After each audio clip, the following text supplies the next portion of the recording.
Rifftrax. Never pick tracks when the riffs are missing. Why you always gotta pick Rifftrax? It's your lucky day, it's time for Rifftrax. Hello, I'm Faith, and welcome to Faith's Take, where I talk about anything and everything that I find interesting. And welcome to my review of Rifftrax's VOD, Julie and Jack. This is one of my personal favorite Rifftraxes out there, thanks to the man behind the film, James Nguyen.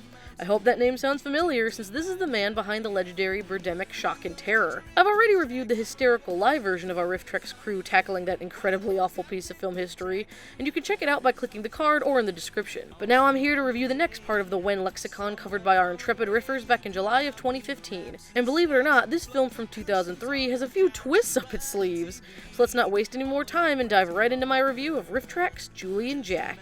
After the classic Nguyen trademark of opening credits that are way too long, we find ourselves in Silicon Valley at the Stella Chip Corporation. Here we meet Jack, a dopey tech salesman, since apparently that's James Nguyen's favorite job to give his male leads. Unlike Rod from Birdemic winning over clients with literal million-dollar discounts, however, Jack has trouble making his quotas, and his boss is sure to remind him to do better. After a rough day, Jack heads to his friend Mark's house, where we find that Mark is obsessed with sleeping with women, since apparently that's James Nguyen's favorite character trait to give his male leads best friends. Mark convinces Jack to try out a dating site where he met his current girl, and Jack decides to give it a shot. Oh, that sound makes me fear that Celine Dion is about to unhinge her jaw and hit a high note.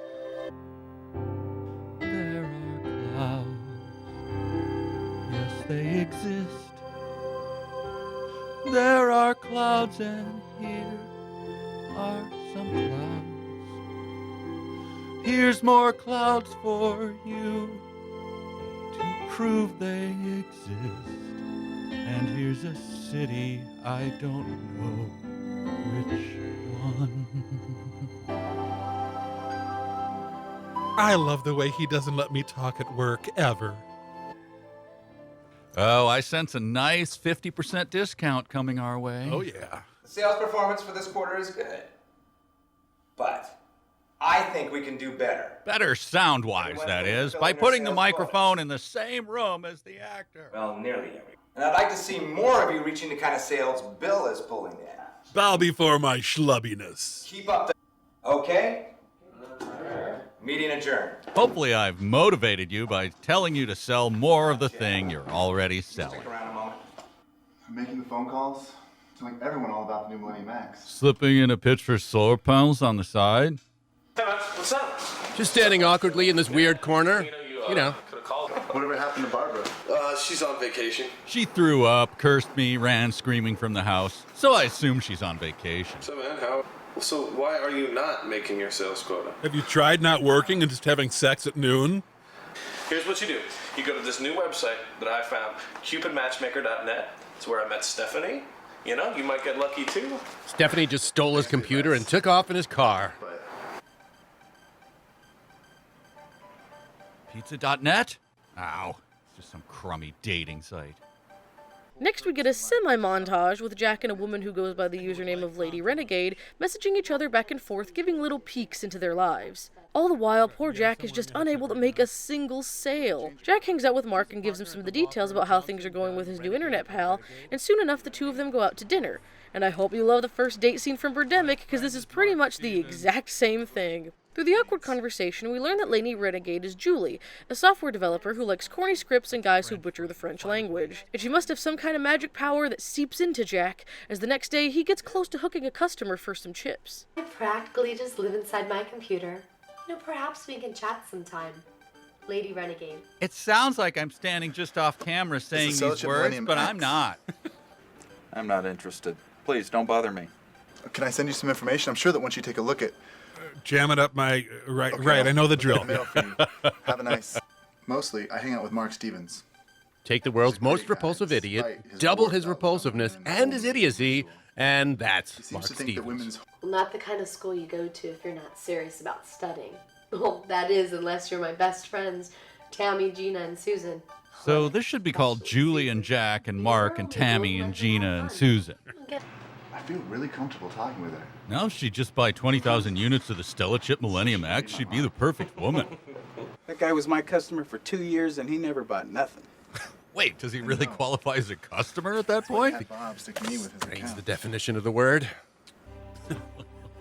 She walks like Rod from Birdemic. Tu es très belle. You speak French. Or Estonian or I'm Pig impressed. Latin or whatever the hell that garbage was you just mumbled. That's the only line I know. I'm a software developer. I develop software for voice and image recognition. And what are you, like a loser salesman? I'm kidding. I would literally throw my wine at you if that were the case. Is that right? Romanov. That's my last name. Sounds Russian. Did your family like rule Russia for 300 years until the revolution in 1917 and stuff? Russia with love. At the risk of sounding corny. I'm now going to perform an entire episode of Hee Haw. It is a little corny, but I like it. She also really likes smiling like an idiot. I was just calling to see if you got that information and samples I sent you on the Stellar Chip Millennium X. You know? Why, no, I'm certainly not in the same cubicle being filmed at a different time. Why? They did. How many did they buy? Well, I hate it when other companies buy things I've stated unequivocally I have no need I'll have for. another look at that information. On their next date, Julie and Jack go to an art museum where Julie geeks out over a painting of Ada Lovelace, the famous mathematician and writer. She then laments that Ada died at only 37, when a quick Google search proves that she actually died at 36. You'd think such a big fan would have known that, but regardless, she and Jack leave the museum and take in some of San Fran's classic sights, taking buses, boats, and trolleys all along the way. During their dates, Julie keeps mentioning things that are 1,000 years old, and Jack says he doesn't care about old things, only being with her and getting more serious about their relationship. But Julie insists they keep it as it is for a little while longer. They then go to a Chinese dinner date with Julie dressed in authentic Chinese clothing for some reason, and she seems to be acting pretty nervous about sharing any more of her past with Jack, despite being together for 3 whole months already. There you are. Oh, hi. Oh, God, I thought I shook this idiot. She was the first computer programmer. She wrote the first computer program, and she described the first computer and correctly predicted its applications. She posted the first video of a screaming goat. She died when she was only 37. So are we going to Arby's or what? Hey, what? Come here. Come here. What did you just say to me, you son of a... Hey, put me down, you a-hole. Put me down or I'll kick your ass up to your shoulder blades. Tommy Wiseau once carried flowers on the same trolley. You can still see the black hair dye stains. Theirs was a public transportation-based love affair. Hey, did you notice that tree hugger guy with the black ponytail wig back there, Julie? Yeah, really weird. He kept saying he heard a mountain lion. Yeah, he did. And then that actual mountain lion came out of nowhere and really mauled the hell out of him. Right, I noticed that too.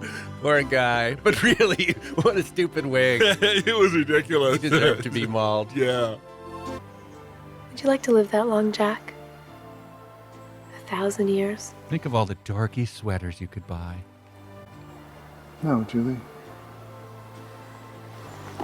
I just want to live long enough to be with you. Now, come here, beautiful, and let me show you just how much I want to nuzzle your forehead. Yes, that's totally what I wanted.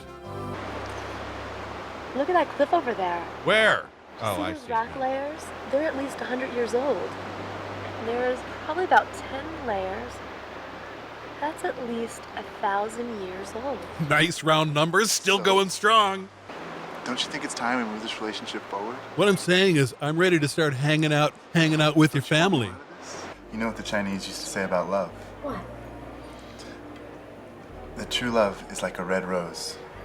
Sweet, yet tender. Its beauty to be savored forever. Just kidding. My air humpy friend said that. Made that. Jack, this is so nice. Well, you'd think she'd never seen a $5 charm bracelet from JCPenney before. Which school was it? Grant University? Could you please pass me some more sweet and sour pork? Huh, that's a weird name for a college. Yeah, but you can at least tell me something. I think it's fair to point out that you've never even told me where you grew up. Or other password security questions. Perhaps I should mention that I don't even know where you live now either. Perhaps I too should not mention that now, in fact, either. I would. It's not that I don't want to tell you, Jack. It's just I question your ability to comprehend words. What makes you think it's gonna change? What'd you do? Kill somebody? Bump the camera just now? You can tell me. Does that mean you're ready to tell me about yourself? How about now? Still no. Now? No! Jack finally gets that customer we saw earlier to buy some chips, but based on the movie's timeline, it took that guy over 3 months to decide to buy some friggin' computer chips. Thankfully, Jack was working on other potential buyers in the meantime, as, while the company as a whole is losing money hand over fist, Jack has had the best sales of the quarter, all thanks to loving Julie. Then Julie and Jack dress in costumes straight out of the 1920s and claim it's for a Great Gatsby party, but since this is a James Nguyen film, the actual party's nowhere to be seen, and they just look like a couple of completely insane people strolling through the park. And here, dear viewers, is where we get an insane out-of-left-field twist. Julie and Jack have never met in real life, and every single date has been in virtual reality. You heard that right. Every single date we've witnessed over the past 3 months has been 100% digital. Jack insists they finally meet in person, rightfully so, I'd say, given all this new information, and Julie just shuts him out. That's for 1,000 chips? And that free ticket to Las Vegas that you offered me? Okay, yeah. Why don't you go ahead and write that up? Major Silicon Valley deals often hinge great. on cheapo flights to Vegas, I'm I'll sure. get that shipped out to you today. What is wrong with this picture? How much time do you have? We've got, by the looks of things, Jack just might be up for the Stella Chips Salesperson of the Quarter Award. We're hemorrhaging money, but good for Jack. Woo! Just what have you been eating? Could be the TK noodles. Also, I eat 50 Stella chips a day. Well, from what I've heard, you've just been dating some hot woman, and that's the real secret to your success. Good one, woman in a different room. Okay, what seriously, what even is this movie?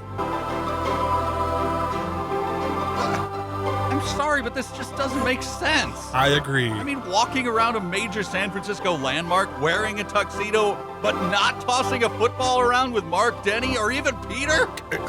That's the part that doesn't make sense to you? The room is the bar for normal now? Where we are, my friend. Guys, I'm scared. You should be. And I just love dressing up in these 1920s costumes for this Great Gatsby party. It's so fun.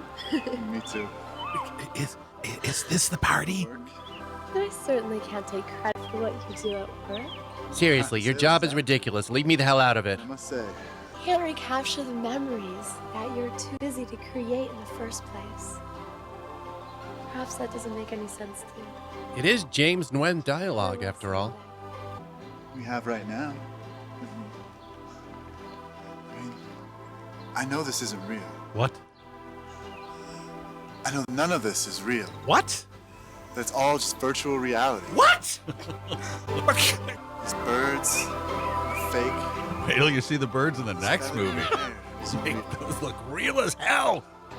All this virtual reality stuff is awesome, but just think how much better it would be in real life. We could go to real dingy Chinese restaurants instead of virtual ones. I love you, Julie. Almost as much as I love unexplained, unreasonable plot twists. I don't know how much longer I can go on like this. Agreed. I've been agonizing over this. How it feels to be me. To have this serious You have no idea conversation how it while feels, dressed like a Jack. chicken from the You're right. Muppets. I don't. Wait. Don't leave.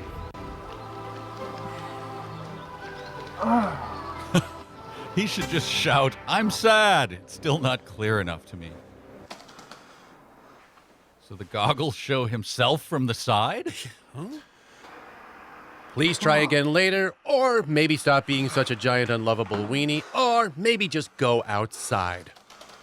Jack goes over to Mark's place to vent, but not before we get some classic, disturbing Nguyen sex-crazed best friend crud out of the way first. Once that's mercifully over, all Mark does for his poor heartbroken buddy is laugh at him and criticize him for not having a real, creepily, overly sexualized relationship with a woman. Jack then goes to his same mom from Birdemic's very loudly air-conditioned house for some actually loving care and help. He decides to call up the college Julie mentioned to ask where she lives now, and no, that's not stalkery at all. When that's a dead end, he looks her up online, you know, the first thing he should have done, and discovers she won an award almost a decade prior. He finds the professor who gave her that award, who just happens to be our director, James Nguyen. And through him and his mumbled words, we get a flashback to Julie's days at her university and learn where she went to work once she graduated. And who was she?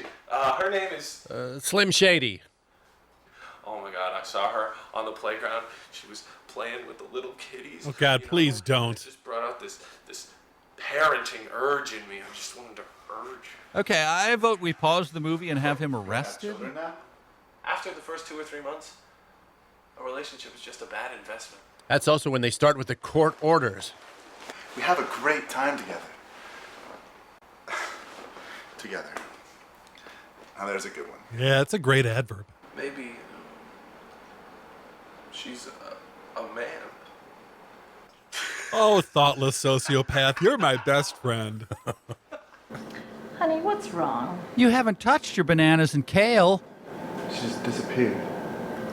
Disappeared? Gone. Could we maybe turn off the air conditioning while we shoot the scene? And I've noticed. What do you think it is she's trying to hide? I have no idea. I could barely remember how to put on a shirt. Tell you what, just try it. It worked for your sister, the famous Victoria's Secret model.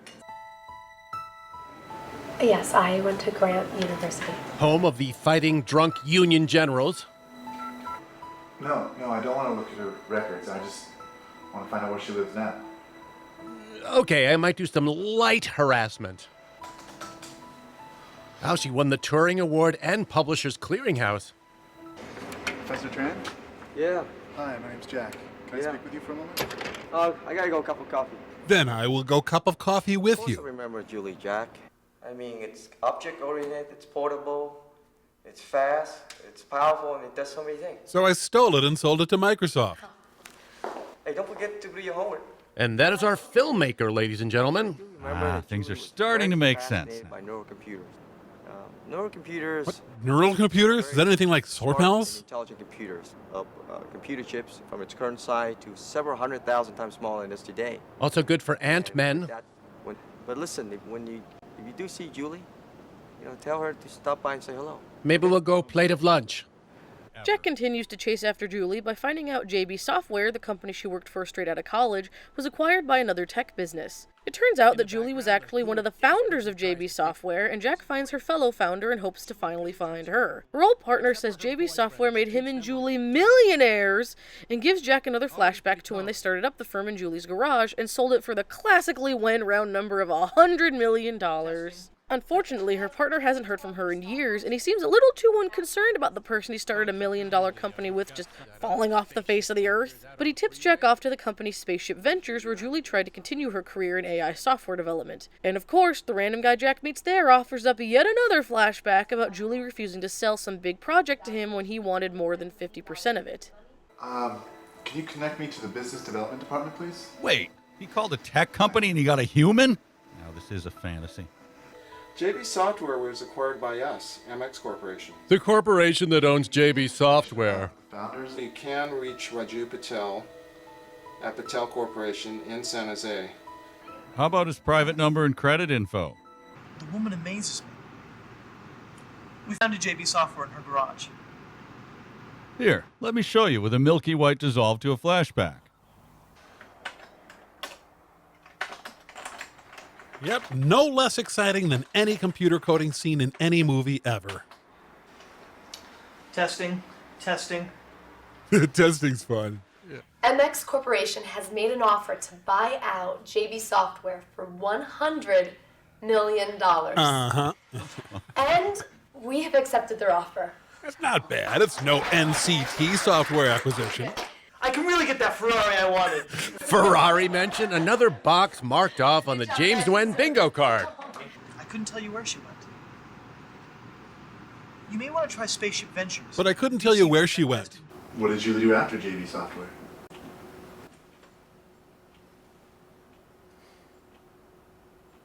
My glasses make me forget things. That's my final offer. And that's a valuation of $25 million pre-money and a valuation of $45 million post-money. Do you know what's at stake here? Yeah, a whole lot of fake money. We've done our due diligence, like I said before. 70%. That's pre-post money, but after due diligence. After having gone radio silent for a while, Julie randomly messages Jack out of the blue for another virtual meetup, which he instantly accepts. She then pulls an Edward and New Moon on him and tells Jack she can't see him anymore because she loves him so much. She reveals that she knew their relationship was never gonna last, and she was selfishly leading him on this whole time. He begs her for a good reason to stop searching for her, other than the fact that she led him on this whole time, and she refuses to give him one.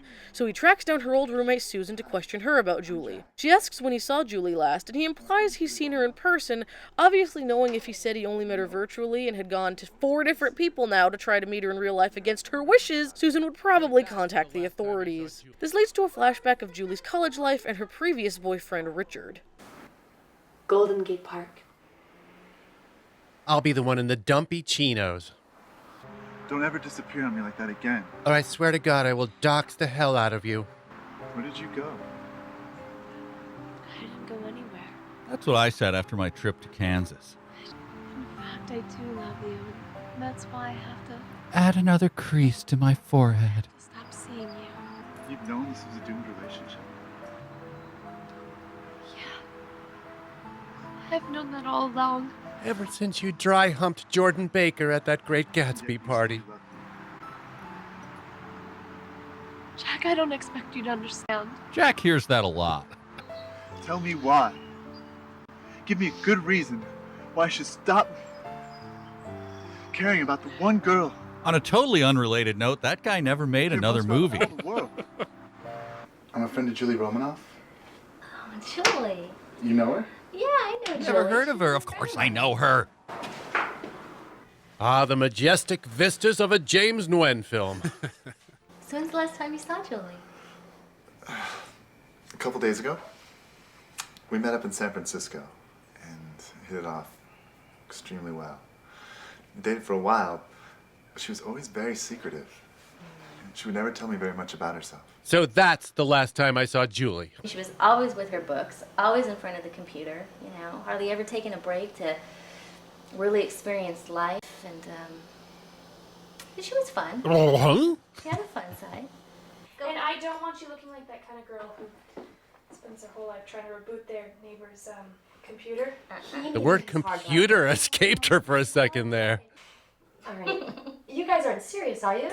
The actors asked the same question when they saw this frat party set. Hey, do you like to dance? What's your stance on prominent water coolers?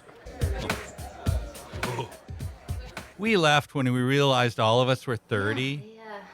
Jack then heads to the law firm where Richard works now to continue his obsessive quest. And apparently, Jack doesn't think Richard's much of a judge of character as he tells him the truth about only meeting Julie online. Next we get, you guessed it, a flashback to a fight that basically signaled the end of his and Julie's relationship. He then gives Jack Julie's parents' info to hopefully lead him straight to her. Because what parents wouldn't love to meet their daughter's internet stalker? And here comes the second twist of the film. Julie's mom is played by Tippi Hedren of Alfred Hitchcock's The Birds fame. The movie that James Nguyen is so enthralled and obsessed by, he made another movie shockingly alike to this one that's just one ginormous, terribly written love letter to it. And it's here that we get the third twist of the film. Julie, the woman that Jack has spent who knows how long and crossed who knows how many lines to find, has in fact been dead this entire time. Yes, Julie, one of the title characters of this film, has been deceased the whole time. Hey, that little Vietnamese guy with the camera's back. Hey! We told you not to trespass here! But how do you know Julie again? We met in a virtual reality chat room. Oh, the Casper the Friendly Ghost cosplay forum? I'd like to say that she was the reason why we broke up, but unfortunately I can't. She caught me in bed with our beer pong table. We need to spend more time together. You're right. I am a workaholic. But how else can we afford such a plush, luxurious kitchen? What got you thinking about this all of a sudden anyway? Clumsy character motivation? Listen, Julia, I guess I'm just not ready for that type of commitment right now. Maybe when we started dating in college, but not now. Where do her parents live? A giant bird's nest. Why? Hi, son. Can I help you? Hi, I'm Jack. Looking for Julie? She may have mentioned I'd be visiting against her wishes. Well, how do you do? And how may we help you? And if it's for any role whatsoever, I'll take it. Clearly. Oh, you good little beautiful thing. You like being confined against your will and stared at all day, don't you? We couldn't have children. So can you program the thermostat for us? Later adopt. We were so proud of her. Knowing she'd never end up with some failure of a salesman. She was our... I don't understand. He should just tattoo that on his forehead. I just spoke with Julie a couple days ago. Not unless you were talking to a ghost. A vapid, socially stunted ghost. Now there's yet another flashback to Julie talking to her mom right after her breakup with Richard. Then we see Julie dying of a brain tumor, upset about the fact that she never took the time to have the family that she wanted. Her parents, not at all curious about how this man they've never met knows their dead daughter and claims to have spoken to her mere days ago, tell him where she's buried so he can visit her grave. He then goes to confront this so-called Julie he's been talking to over his VR headset, assuming she's a catfish using a dead girl's identity. Then comes the fourth twist. It is really Julie he's been talking to, and even though she's dead, she preserved her mind inside the computer through some software she developed while in life. And why don't her parents know that they could still know her? Because in her words, they've suffered enough having to watch her die. Yeah, I'm sure getting to talk to their daughter, even virtually, even just one more time, would be so torturous and not at all give them a sense of closure and overwhelming love at all. The couple then fight over her hiding this from Jack, and he specifically wishes she was alive, not just because he wants to be in love with a breathing human, but because he wants to have sex with her. Because when you find out the person you're deeply in love with is a virtual fake, that's the most important thing, that you can't sleep with them. Yikes. Is Richard coming over for dinner tonight? Or maybe you millionaires could take us out for once? We broke up, Mom. Oh, why? Was it your refusal to spend a dime of your giant fortune to take your aging parents to dinner? Oh, darling, we're just so happy to have you as our daughter. Are they going to extract her tumor with a melon baller? Why isn't she in a hospital? I pulled a nose hair to make myself cry. Oh, I wish she was around so that you could meet her. You would have loved her. I already do. Well, that's very sweet, total stranger who claims he's talked to my dead daughter. Oh, this driving and parking scene is a lean punk rock length by James Nguyen standards. Text on the bottom of the headstone is Julie's dating profile. Single dead female, enjoys long walks, evading personal questions, slowly rotting under the dirt.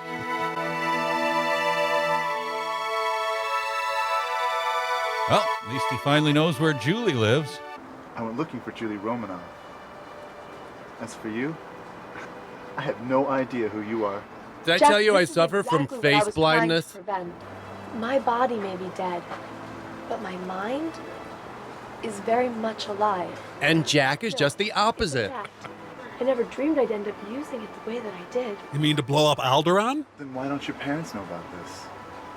My parents have suffered long enough. When they sat at my bedside for the last few months of my life watching me die. They were too cheap to pay for HBO Go. It's amazing what you start to miss. For example, your mark for the First you camera. miss the big things in life. Now you don't love me anymore? How can I? I mean, my internet bill was crazy high last month. It's the sex, isn't it? That's what you're really upset about. I don't care about the sex. Okay, I care about the sex. It's only natural to want to make love to the person you love. Sex isn't the only thing I care about. Okay, sex is the only thing I care about. Just, I do care. Otherwise, I wouldn't be here. But do you still love me? And my huge weepy anime eyes. You're so shallow, Jack. Believe me, I don't ever want to see you again. Julie! How did you know my pirate name was Shallow Jack?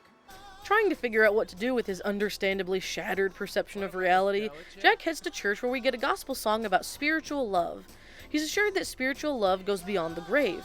And not just in the sense that Jesus died for our sins and his love was greater than the grave when he rose again. No. That's too theologically sound for this movie. No, it's literally said that you can love another human spiritually from beyond the grave. Jack goes back to work and wins an award for best salesmanship that quarter despite having spent untold amounts of time hunting down a woman made out of ones and zeros. He goes back into the VR headset to reconcile with Julie, having decided that she's what he wants, whether she's alive or digital. But it's all for nothing, as the computer she built for her own consciousness was a prototype and is falling apart. Yup, this entire movie's very repetitive journey was all for naught, as she's about to fully die, losing her mind to the machine's own self-destruction. What an uplifting story from our beloved bird-crazed director. Spiritual love, huh? Nice that they're singing a song about exactly what Jack's wrestling with. Birdemic fans, yes, this is the hanging out with my family singer when he was a man of the cloth, having himself a party with the Lord. Maybe this is a virtual reality program to teach white people how to clap. And that is my TED Talk on how to make your church look like a kitchen from the 1970s. Thank you. You were talking about spiritual love. Yes. Not sure I'm strong enough for that kind of love. Are there pills for that? Brother, spiritual love is beyond death. Now, if you truly love this person, you can love her beyond grave. So, 2 big thumbs up on necrophilia, kid. You ready to find out who earns the Stella Chip Salesperson of the Quarter Award? Bill's gone full Numa Numa guy. Jack Livingstone! Bill thought the award was for most pathetic physical comedy ever. Thank you, everyone. You're our rival and we hate you! Go to hell! I owe a lot. I know this never would have been possible if it weren't for my lovely lady. She continues to show me a whole new side of life. Thank you.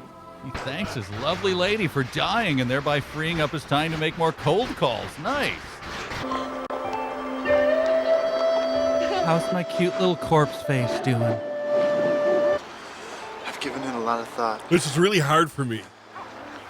Oh, Jack. Wow, she really Mary Tyler Moored that line.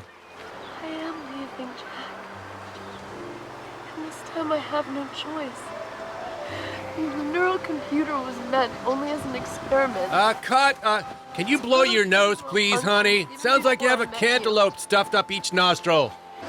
Not after the struggle I just went through to reconcile my feelings for you. This is still about me, dead girl. Please. At least we had a chance to get to know each other. You got to know that I'm a computer genius, and I got to know that you're a needy bitch. You have a great future ahead of you. A happy life. Just keep those sales figures up, damn you. Remember me this way, okay? The way I was when we were together. Really? Really sad. Dream. Right, she's a citizen of heaven now, right? She could date Errol Flynn or George Washington or even St. Peter. Don't settle for this guy. Don't you see that I Won the Stella Chip Salesperson of the Quarter Award.